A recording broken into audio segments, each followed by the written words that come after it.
Hello, it is Friday, September 4th. I'm Jason Stanton.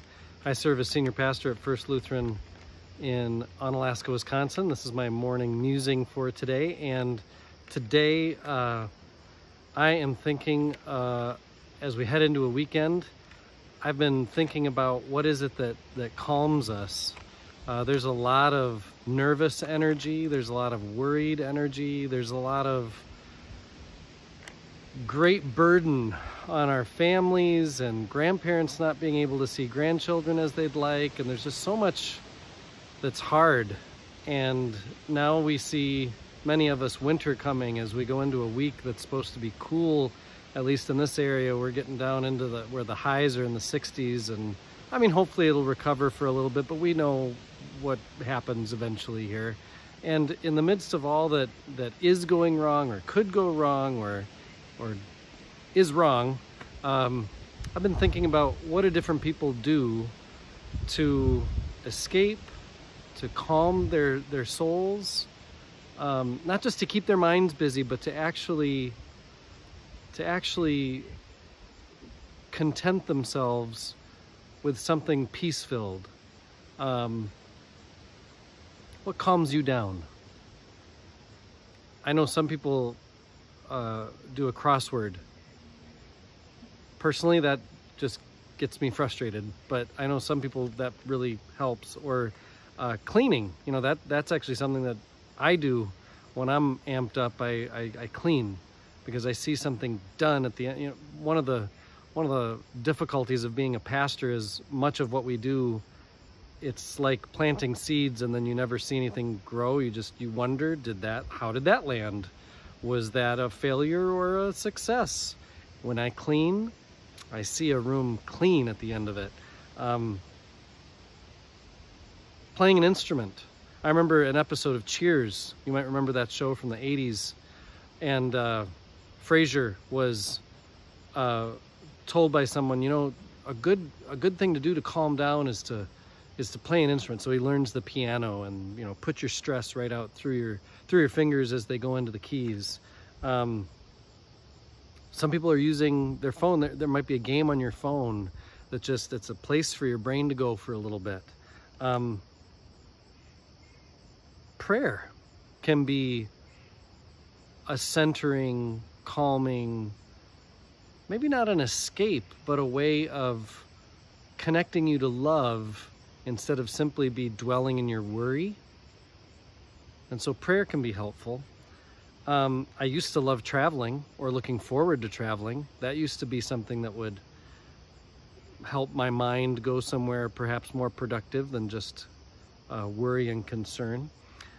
I've come across a new one lately, and that is, this might sound weird, reading recipes.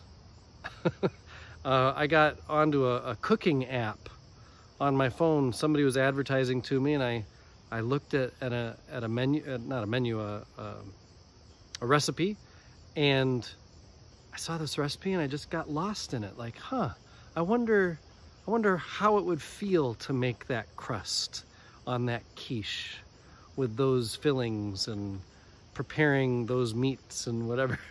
And then I started looking through the different possibilities for recipes. A spiced seared eggplant with pearl couscous. It just sounds poetic. And it looked fantastic. I thought, I'd like to learn how to make that.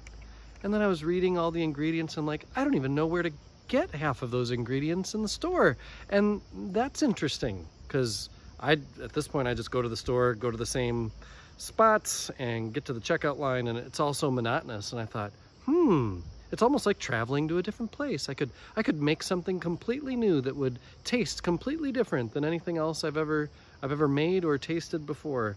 Sheet pan ratatouille with goat cheese and olives. Right? Like, I'm not gonna create that myself, but I can look at this recipe and dream. Zucchini parmesan, eggplant with lamb, tomato, and pine nuts, chard and sweet corn gratin. And on this app that I've got, it says, it has a little thing where you can learn how to make pancakes, how to make rice, how to make scrambled eggs, which made me wonder, am I doing these things wrong now?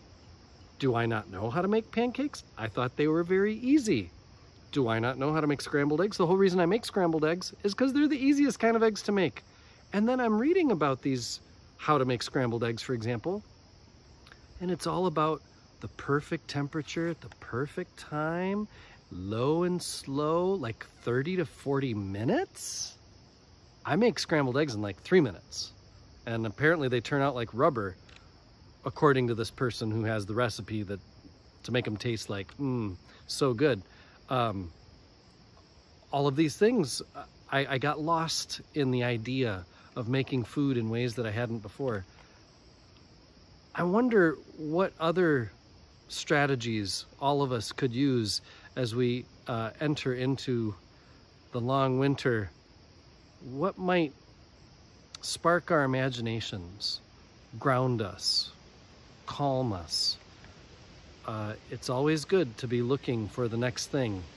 And so my prayer for you as we enter this weekend is that it will offer some rest, some renewal, but that you also are open to the different possibilities for how your calm could overcome any worry or concern you have.